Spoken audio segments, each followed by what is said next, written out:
back when I made the decision to leave the accounting and business finance world and start as a financial advisor. I was in month 9 of my career, and my wife was 7 months pregnant at the time with our second child.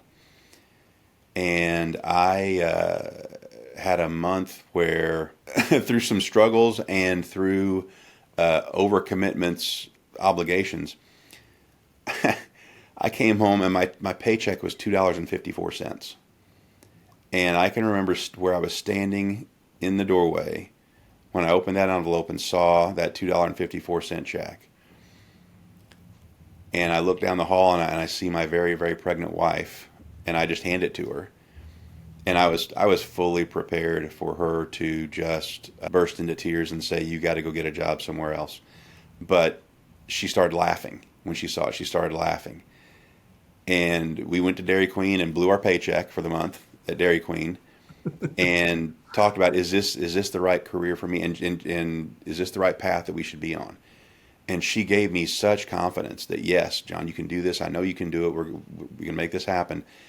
And this entire career that's been such a blessing to me and my family, and to get to work with some wonderful people, none of that would have happened if she would have rightfully burst into tears and said, we got to go a different direction.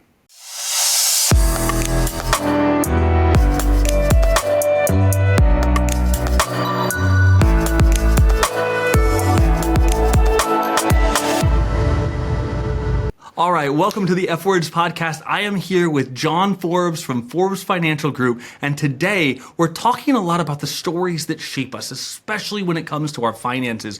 John, when you hear that phrase, the stories that shape us, in your world, what does that mean to you? First thing that comes to mind is that what we think influences what we believe, and what we believe influences what we do. And stories and information become such a huge part of shaping how we think, and it has a trickle effect down onto so many other areas. So, like, in your experience, obviously you've got to meet with so many individuals that are at different points of their financial journey, from somebody who's maybe saving the first dollar to somebody who's trying to protect a legacy or a trust fund for their kids and really pass things down. You know, in your experience, what are some of the common stories that people tell themselves about money that just shape their financial decisions? So much of the conversation I have with clients revolves around analogies and old fables, even something as simple as the tortoise and the hare. You know, there's this the people who can embrace slow and steady wins the race, and being consistently engaged in moving toward their final goal. And it's something as simple as, you know, when I see the successes, it's when people don't let the market distract them from staying on their task. You know, if it's a 401k plan or funding a Roth IRA or whatever it is, they don't let the market noise affect that plan at all. I think that one of the like shiny objects is like, Bitcoin's going crazy. Should I take all my money and put it there? And that comes back to that story of you know, do you have a really clear goal of where you want to go, and how are you executing that plan? And if every shiny object takes you off your plan, it's going to be really hard to get anywhere. I imagine that's a lot of what you're talking to clients about day to day, is just picking a direction and really deciding where you have to go. Is that right? It is, and Nick, these stories, when we absorb this information, we hear things, they all basically come back to fear and greed. And I've got clients that can get a little too fearful from time to time, and I've got clients that get a little too greedy from time to time.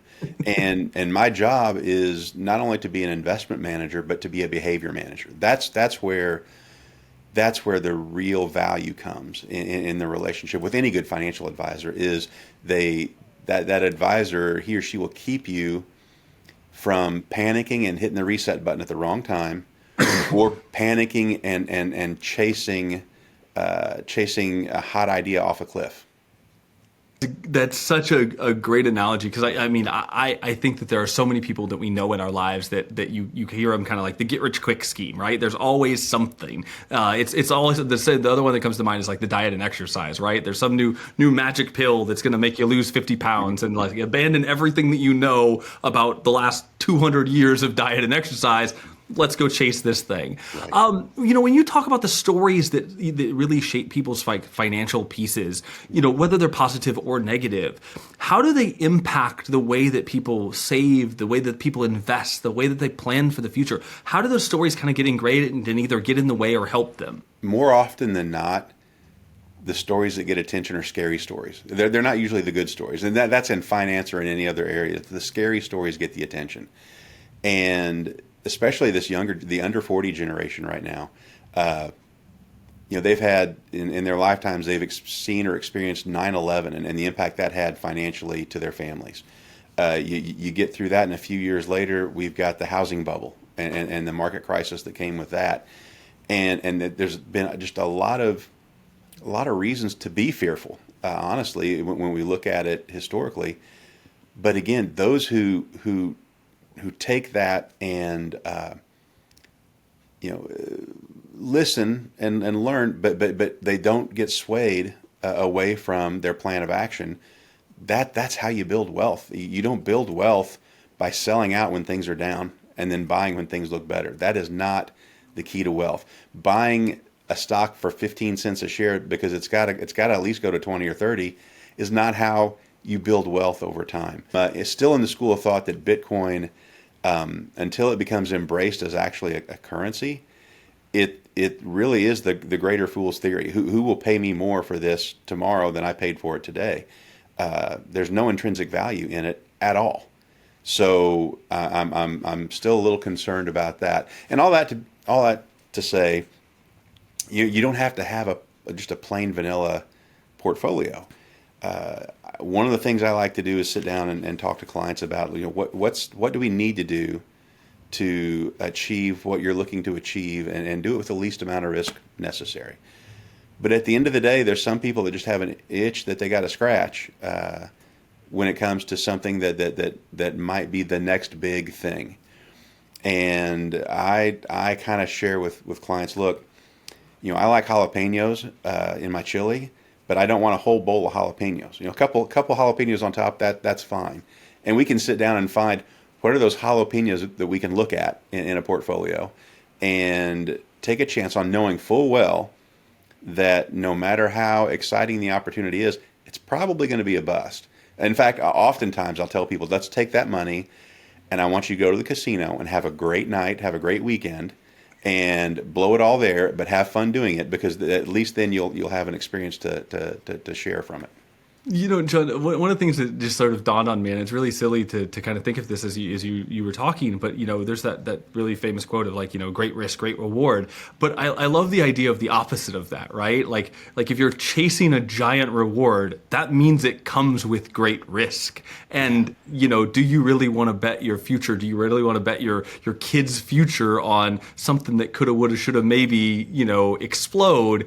Mm-hmm. You got to have your home base. You got to do everything right. And it sounds like the advice you're giving a lot of your clients is if you want to go invest in something a little bit riskier, fine, but let's cover all the other bases first. Let's make sure you got a game plan. Let's make sure the nest egg is protected. Exactly. Yeah, I try not to mix investing and entertaining, but inevitably it does happen from time to time.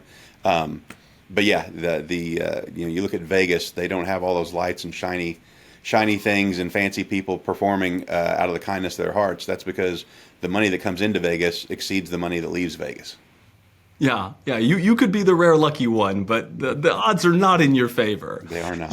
When you talk about the stories that people have, especially around finance, people tend to hold on to financial habits or advice when they were younger, whether that's a parent or a grandparent, and some of that advice can be really good and some of it maybe not so good. Yeah. How do people decide at different points in their life whether the advice that they're kind of following is the right advice? How do they know?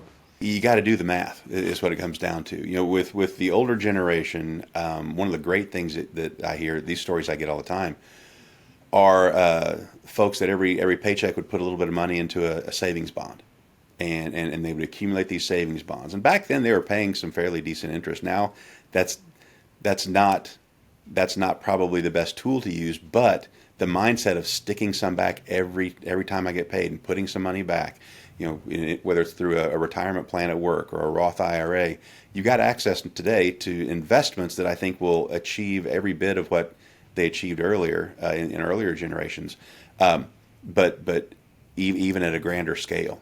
So that's one of the stories I love to look at, is when I have these clients come in, or their older clients that come in and share how they have this stack of savings bonds that they accumulated. One of the other things that for so long was a very common, prudent, smart decision to make is to take some extra money, and when you can, and pay down a little bit more on your mortgage. Well, back when interest rates were 8, 9, 10, 12%, that was a very compelling story. But a lot of folks today, it's hard to do right now, but there's a lot of folks today that have mortgages for the next 15, 20 years at 2.5%, 3.5%, 4%. And throwing extra money at a 3% debt more than likely isn't your best decision that you could make. In the past, it absolutely would have been, but we just have to do the math and figure out what makes more sense today. Well, and I think that one of the things that, and this kind of comes from just being honest, but at some point when you're talking about what advice do you hold on to, that's kind of what a financial advisor is for too, right? If you're not sure you're following the best advice, if you're not sure you have, a good idea, and you're not confident in the direction that you're going, whether it's you or another financial advisor, find somebody to talk to who knows their stuff. Would that be advice that you would give generally to anybody out there if they don't know what they're doing or they don't know where to start? Whether it's financial advice, if it's legal advice, if it's tax advice, there's something to be said for getting fresh eyes on a problem, or getting a fresh perspective. I go back to the analogies. Professional golfers, PGA golfers, make a lot of money. They make a lot of money. It would be very easy for a PGA golfer to go to a tournament and find some college kid in the crowd and say, "I'll pay you $50 to carry the bags." But they don't do that. That'd be a very inexpensive solution. It'd be an easy solution, but they don't do that. They pay a caddy, and they're not paying the caddy. And this is where I see with financial advisors that do a good job of what they do. Financial advisors are a lot like caddies. You're not paying me to carry the bag. You're paying me to talk you through. You just hit you dinked one to the left. You're in a mess. Pitch out. Let's play it safe. Let's do the smart thing. That advice along the way throughout the round is what the golfer's paying for, not to get the bags carried. Yeah, I like that analogy a lot. So what role do societal pressures and cultural stories play in how people approach money? I think that one of the ones that is really common is this American dream, the retiring early. What other ones kind of jump to mind, and how do those play a part in what you do? Most people that I talk to initially, very few come in financially confident. They feel like they woulda, shoulda, coulda. I wish I'd have saved sooner. I wish I'd have done this differently. I got out of the market when I thought things were bad, and I wish I could go back and do it over. Everyone just assumes that everybody else is doing better than they are financially, and it's not the case. A lot of people are making the same mistakes, but it's when you come to the realization that, okay, what am I going to do going forward? What am I going to do? What can I do right now that can radically change my financial future and the financial future of generations to come?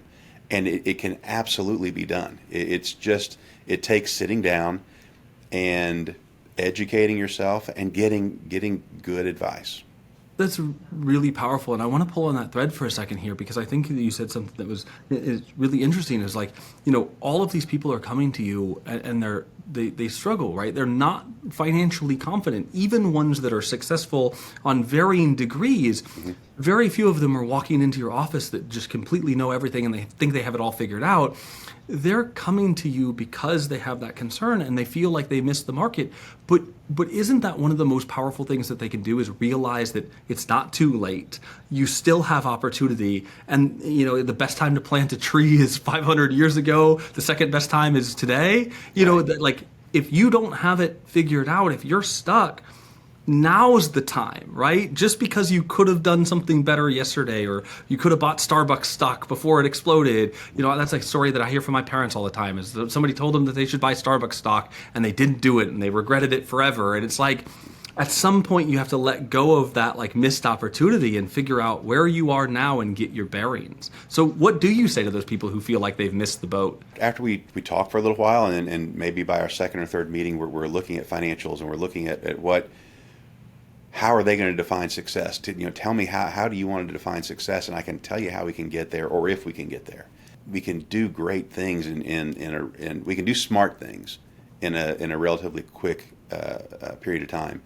Sometimes it might be as simple as, especially early retirement. I hear people coming in talking about early retirement so often, and participating in your retirement plan does not entitle you to an early retirement. A lot of people are putting in just as much as what the company will match, or they have some number and they feel like, okay, I'm saving for retirement. Are you saving enough? Have you run the numbers? Do you know what you're going to need to retire? And a lot of folks haven't. So when we sit down and have that discussion, and early retirement today, or certainly within the next decade or two, the early retirement is not going to be 55 or 59. It's going to be 67 or 69. We're living longer. Back when Social Security came out, life expectancy was 65, and that's when you were eligible for benefits. So it wasn't meant to be a retirement plan. It was truly a social safety net for people that were just really beyond being able to work anymore. And now we look at it as part of our personal pension, our retirement income, when that was never the intention at all of that program. So when we sit down and run the numbers, sometimes it can be kind of sobering. You can retire, and you can retire at 59 and a half. If you want to eat ramen noodles, 3 meals a day, you can do it. But when we sit down and develop, where do you need to be? And let's say you're somebody in your 50s and you've got, 10, 15, 20 years potentially of working life left. We can run the numbers and figure out, here's what you need to do, and here's what will happen as a result. Not with a guarantee, obviously, but we know, history is an indicator, and it gives us a good sense of what decisions can you make today that will get you much, much closer to where you're wanting to be. In my experience, I'm 40 years old, and I have people who are in, my peer group who are a little bit younger who don't have much, if anything, set aside for retirement. They've never really taken it seriously. And I feel like a lot of them feel like it's too late, right? They feel like they should have started, and so now they got to just like bury their head in the sand and keep going. What do you say to those people who haven't started yet, of any age? What I would tell anybody is, I'll give you 20 minutes. Ask me anything, and call and set up a time and we can talk. Everyone's situation is so different that sometimes it just takes, like I said, fresh eyes for a few minutes to look and give some kind of sense of what should the next step be. Because for many people, investing should not be the next step. If you've got credit cards that are charging you 20, 30% interest, there's your investment opportunity right now. Is let's get laser focused on getting rid of that debt. And it accomplishes two things. When you pile a lot of money toward paying down debt, that means you're living off of less money. So once you get it paid off, you're accustomed to living at a lower monthly cash flow, and you can turn around and get that invested and put to work, and it becomes you get two wins out of one bad situation. No, I like that a lot. I do feel like people kind of, get overwhelmed sometimes by all of this. As families use sort of storytelling to pass down lessons about money, and I know that I do this, with my own kids. How can we do that more effectively to teach our kids, whether they're little kids, whether they're high school kids, whether they're college kids? How can we use those stories to effectively sort of pass down values about, financial literacy or just money in general? I think that's a significant weak spot right now. If we try to identify, for whatever reason, sometimes talking about money is not something most families are very comfortable with, and it's not something. It's something that can be done horribly wrong. So you have to be careful about how those discussions happen. I think I think seeking knowledge is the best thing. If you can encourage your friends or your family members to just go out and seek knowledge, get a little bit of understanding about finances. Unfortunately, I don't think, in high school I took trig and pre-calculus. Never took anything about investing. Never took a class on the power of compounding interest. Just some basic core financial foundations that if people can grasp that sooner rather than later, it can have an enormous impact on their financial future. Is there a lesson, when you're talking about you, whether it's passing it down to your clients or, I know you worked with the CEO program for a long time, you're talking to kids that are, 16, 17 years old. Is there one lesson that stands out as like something that you just wish you had a megaphone to the entire world that you could share with them, something that would just about financial literacy or financial advice that would really drive home important points that they might be missing other than to go educate themselves? I just spent a day at SIU talking to some incoming freshmen that are taking a business introduction to business course, and the thing I would tell them that I would tell a high schooler, that I would tell a 35-year-old mother of two, is, man, stay away from debt as best you can. I'm perfectly fine. Debt to purchase a home is fine. Debt, when properly managed for an automobile, things like that, that's fine. But what I'm talking about is the unsecured debt. That's where young people get to develop they can develop a very ugly habit and carry it for years and years. And if you can slay that dragon of debt and then take that money that would have been going toward paying debt and pay yourself, pay yourself every month. And by that I mean put some money back. It could be in a savings account for a rainy day fund, so that when life throws you a curve, which it inevitably does, you've got that covered. And then throwing some into some other investment solution. And maybe it's participating in a retirement plan at work. Maybe it's a Roth IRA. There's so many things it could be. But when you develop that consistent habit of staying out of debt and paying yourself first, it's pretty hard to financially fail at that point. Just a really quick story. When I was in college, I remember, I racked up a bunch of debt on a Discover card because, Discover decided that they were going to give me a credit card at, 19 years old. And, where that credit card got used is the bar or shopping or something silly. And I remember distinctly having this moment where, I'm sitting in front of my computer looking at what was probably like an $8,000 balance back then and feeling like, because I'm making $23 payments at a time that are, principal or interest only, and thinking I'm never going to get out of this. And it took years of agonizing, but you're right. It's so easy to get into debt and it's a whole lot harder to get out of it. Yeah, I know. And I'm not sure I sound like such an old man when I tell this story, but similar to you, in college, I was at SIU, and outside the student center, they had a table set up where you could sign up for a credit card.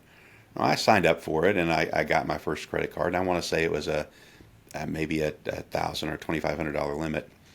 And I'll never forget the first thing I did. I went to a department store at the mall that used to be there years ago, and I bought a paisley tie and a tennis racket. I never played tennis, but I thought it'd be fun, and I bought a tennis racket and a paisley tie that Prince would have been proud of for sure. It was a very bold tie, and I maybe wore it 3 times. But when you get that bill in the mail, you finally would get that bill and see that you spent $89 on a racket and $28 on a tie. Back then, that was a lot of money. It was dumb money. It was a dumb spend, and I quickly realized I have to guard against that little critter. When we talk about kind of telling stories and whether we're teaching kids or whether we're passing stories down in our family or sharing, is there any way that you capture those stories or you would recommend people capture those stories?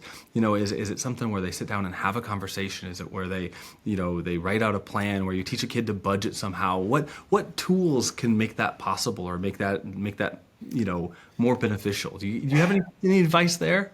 Yeah, as far as capturing stories, there's something that's referred to as an ethical will.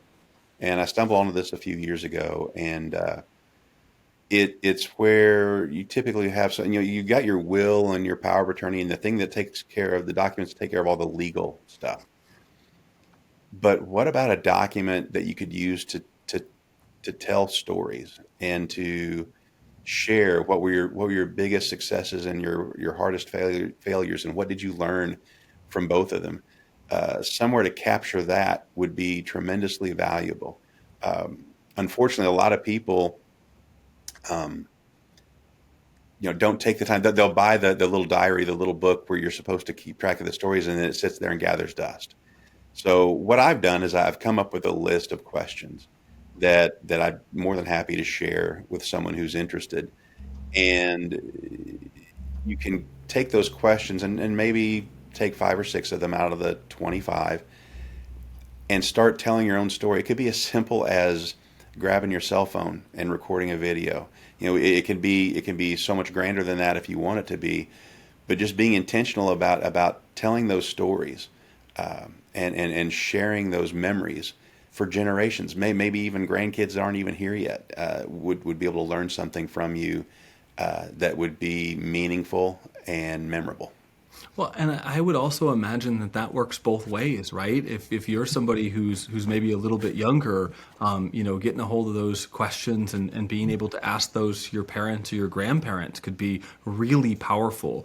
John, I know you talk a lot about like the true riches is something that we talked a lot about, is like, how do you capture these really magical, really important things? And maybe you might have some advice to share, or some questions that somebody who's a little bit younger, who still has parents or grandparents that are alive. What stories would you be asking for?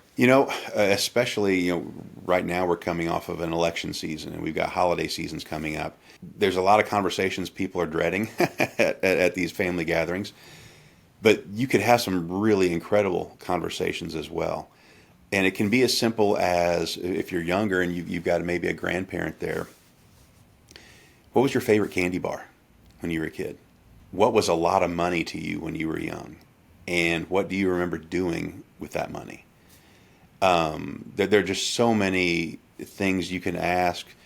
If you've got both grandparents, if you're fortunate enough that the two are still alive, when you first met each other and got married, what was the money situation like? What were the frustrations, or what were the little ways, if you didn't have a lot of money, how did you celebrate? What did you do?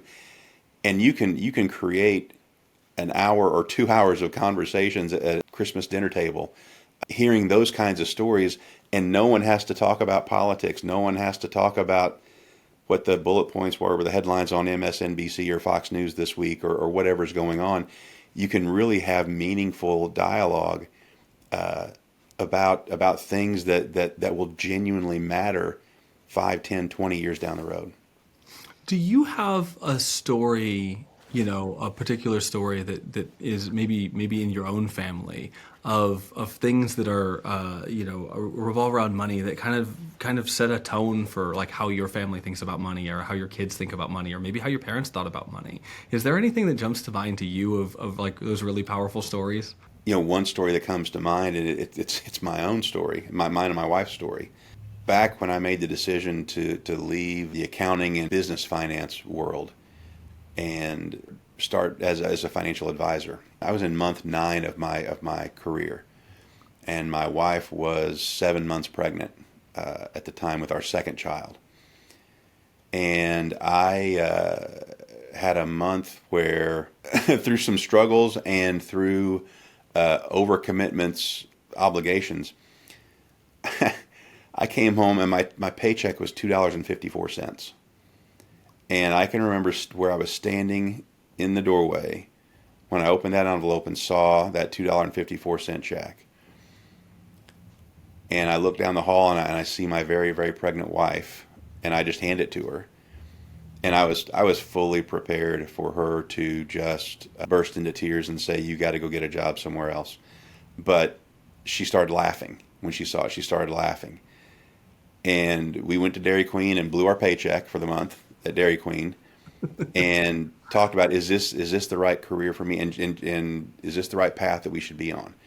And she gave me such confidence that, yes, John, you can do this. I know you can do it. We're going to make this happen. And this entire career that's been such a blessing to me and my family, and to get to work with some wonderful people, none of that would have happened if she would have rightfully burst into tears and said, we got to go a different direction. Yeah, I think that is such an amazing story, and it shows, so much, so much of the magic that you and your wife have, to be able to weather those storms early on when money is tough, kind of leads to a lot of opportunity. Well, and I would also add, as we talk about for younger people, I cannot tell you how important it is to make sure that if you find somebody you think is the one, the money conversation needs to happen sooner rather than later.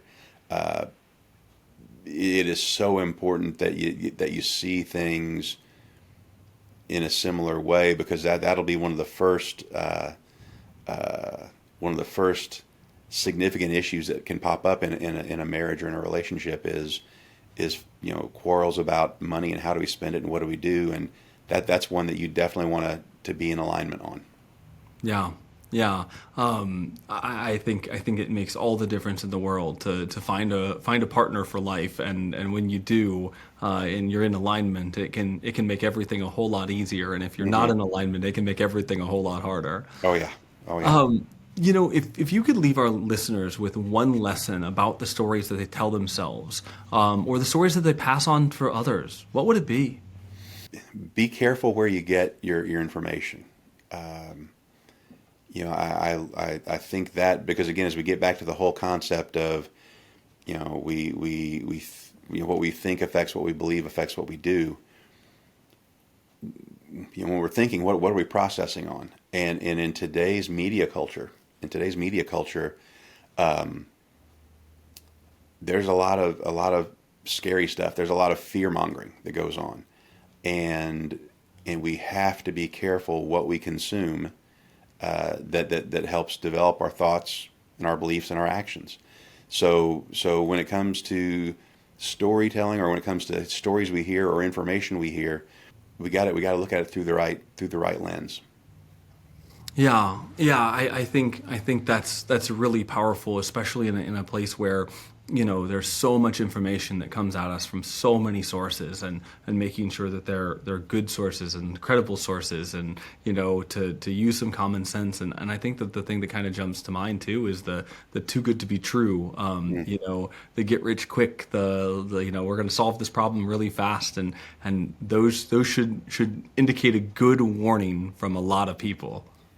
Yeah, they should, and the whole idea that timing the market, there's so many books, blogs, newsletters, things that'll try to tell you how to time the market. You don't have to outsmart the market. It's very hard to do, for starters. You don't have to outsmart the market, but you do need to be smart about the market. And, just as a quick as something I share with a lot of clients, the stock market over the last 90 years has averaged right around 10% a year on average. And I went back and looked and said, okay, well, how many years have we had a normal stock market return? And I define normal. If it's average 10, let's say between 8 and 12%. How often does that happen? In 90 years, a calendar year return where the market's return was between 8 and 12% happened 5 times out of 90. So, okay, well, let's redefine normal. Instead of 8 to 12, let's say between 6 and 14%. That's a pretty wide swath. 90 years, it's happened 11 times. So what that tells me is 8 out of 9 years, normal is either up over 14%, 0 to 6 plus, or negative. That's 8 out of 9 years, that's what happens.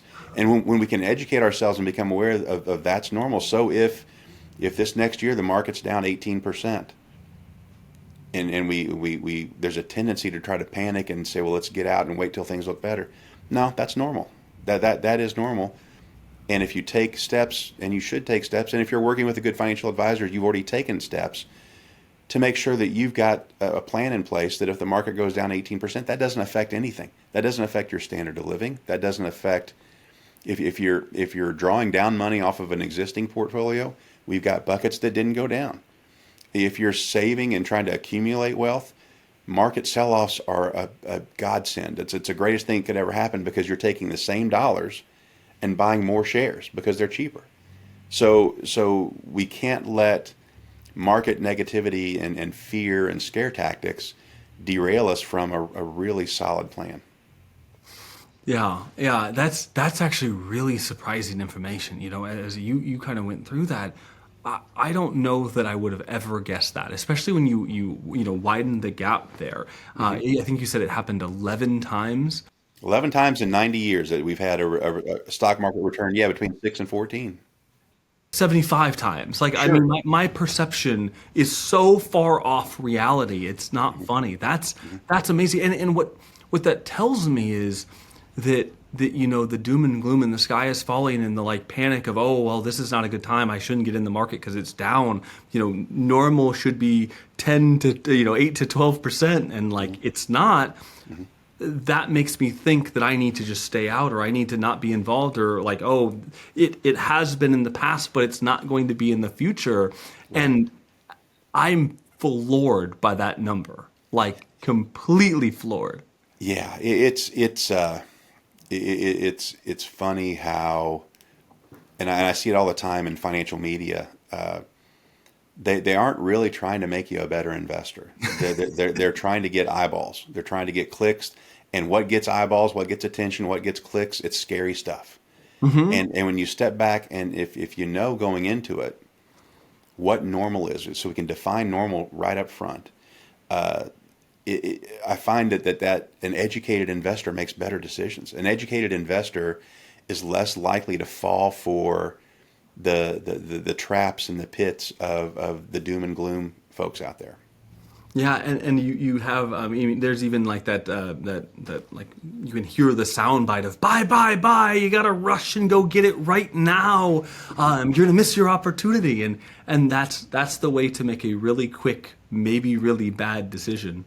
Absolutely. That's so Absolutely. interesting. It's so interesting to talk to you as we kind of talk through, like, the steady hand of making good decisions on a long timeline, as opposed to, trying to beat the odds, trying to outsmart everyone else or go against the grain. I think that's such an interesting sort of perspective, because you're right. That's not what's going to win almost ever. Yeah, and it's when it comes to the doom and gloom, something I've been telling clients for a long time is you don't get run over by the train you see coming 3 miles down the road. So anything that you're hearing in the media right now, it could be as it relates to the elections and what's going to happen when a new president takes over, or what's going to happen in the Ukraine, or what's going to happen in any other geopolitical event. Unless you have some insight that no one else has, the market has already priced that in. So when you look around and you can find a dozen reasons, and it would have been very easy a year ago to find a dozen reasons why nobody should be in the market. Yet here we are, a few months later, up 20, 25%. So it's something that doom and gloom rarely works. If you think of your portfolio as a yo-yo, a kid with a yo-yo going up a flight of stairs, it's constantly doing this, but it keeps doing it, all the way up the stairs. That's what a successful portfolio will look like. That is such a cool visual. A kid with a yo-yo going up the stairs. I like that a lot. What's a story you think maybe every listener should be telling themselves today about, making better financial decisions? Is there something that you think we should all kind of be reminding ourselves of on a regular basis? Well, and I think most of the big mistakes are made responding out of fear, not out of greed. So when I think of fear, it gets back to what we just talked about. What's normal? Market losses are normal. Drops of 5, 10, 15, 20% are normal. They happen all the time.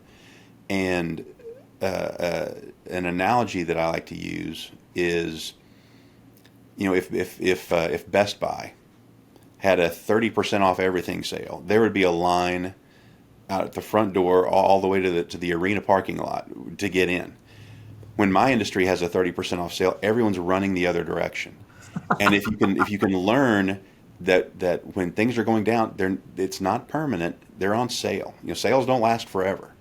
And if we can embrace that mindset, don't panic, don't get out, don't take a short-term decision and make a permanent long-term derailment of your financial future. We got to stay focused on what you know. So again, the more educated an investor can become, the less likely they are to fall for these things that are always out there to drag us down. And as you kind of said that, the other thing that kind of connected to something you said a little bit earlier is, you have this 30% off sale, and having a plan for when that happens before it happens, right? Yeah. Not Yeah. to be super reactive and feel like you got to go jump on some opportunity. You don't get run over by a train you see 3 miles away. Having that running head start to get on that train is a big deal too, right? So having Yeah. that plan in place, having a good structure for how you make those decisions, as opposed to just being reactive. So it works both ways, doesn't it? Oh, it absolutely does. And it's one of those things where, again, we've been talking a lot about for younger investors, but even for older investors, or particularly for retirees, when you hit that point where we're now, instead of plowing money into that account, we're now drawing money out. It is so important to have a plan and work with somebody who can develop a plan, so that when the market does do the things that the market does, you've got a strategy to avoid having to sell into a bad market. So there's a lot of value in working with somebody who can guide and give you those tools to help make for a very successful outcome. So, if people are out there, how do they start rethinking some of the financial advice they've heard over the years to make it work for their specific, unique situation? Because everybody's different. Yeah, everybody is, and I would say there's probably about 15% of the population that has the time, the training, and the temperament to invest on their own, carry their own clubs. I would say one of the best things you can do is ask a friend, find somebody that you could say, hey, I want to go talk to an advisor. Again, I know with me, 20 minutes, and I'll ask me anything for 20 minutes. I can get you on a path. It may not mean investing right away. There may be some other things you need to address first, but have a conversation with somebody who's spent who's been doing this for a little while and can share some wisdom with you. That's fantastic advice, and I always like how much you're open about your willingness to have a conversation with somebody to help them figure out where the right fit is. When looking for that, is there anything that is really important to you in finding the right fit or the right relationship? And I just mean in a really general sense. What's important in that? Well, fortunately, I'm at a point in the career where we aren't looking to add a bunch of clients. We look to add maybe 2 or 3 families a quarter. We're not out pounding the pavement. So for my team, the very first thing we have to figure out is, are you somebody we would want to sit down and have a cup of coffee with? Are you somebody who we can engage with and have really encouraging conversations with? And we can tell pretty quickly if somebody's coachable or not. And if in a conversation, if I keep hearing yeah but or I know but, this may not be a good fit. And that's perfectly fine. It's just we are pretty selective about who we work with now, and it's got to be is this somebody who when they walk out the door they put wind in my sails. And hopefully we did the same for them. Every time we have a conversation, I feel like I walk away with something valuable. Every single time I run into you, we talk about something, and I feel like you have these like little nuggets of wisdom that you are just, so good at sharing and telling those stories. And that's why I really wanted to run with today's topic. Do you have a favorite financial quote or piece of advice that maybe we want to leave people with today? Well, Peter Lynch back in the day ran the Fidelity Contra Fund, I believe. And he had this saying that it's not timing the market, but time in the market that matters. And it's so true. I think if people can just understand some basic fundamental concepts about what is risk. Risk isn't that your statement might go down next quarter. Risk is that you don't maintain purchasing power throughout your lifetime. That's the real risk. It's not the risk that the market might drop 20% next month. It's what plan do you have in place to double your purchasing power in the next 15 to 20 years?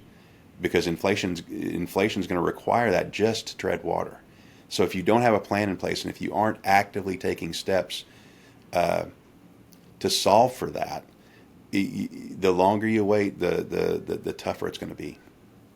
John, thank you so much for your time today. I want you to leave me with one last thing, which is, this is called the F Word Podcast. Will you tell us what the F words are and why they're so important to you? Yeah. The F words, the F words with John.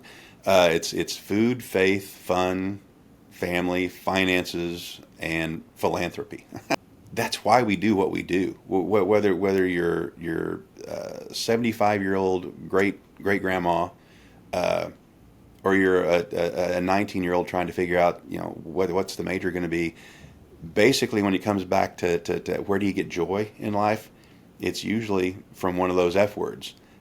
Whether it's even, I throw philanthropy in, that's my own fun little F word. It's not an F word, I know, but sharing with others and sharing and helping to make your community a better place. I mean, that's where a lot of the joy comes from for a lot of the folks that I work with, and we want to try to, in a world where people are arguing and bickering and screaming about everything, let's find some stuff that we can find agreement in, and it's food, faith, fun, family, finances, and philanthropy. Well, John, thank you for taking the time today. I can't wait to see which one we talk about next time.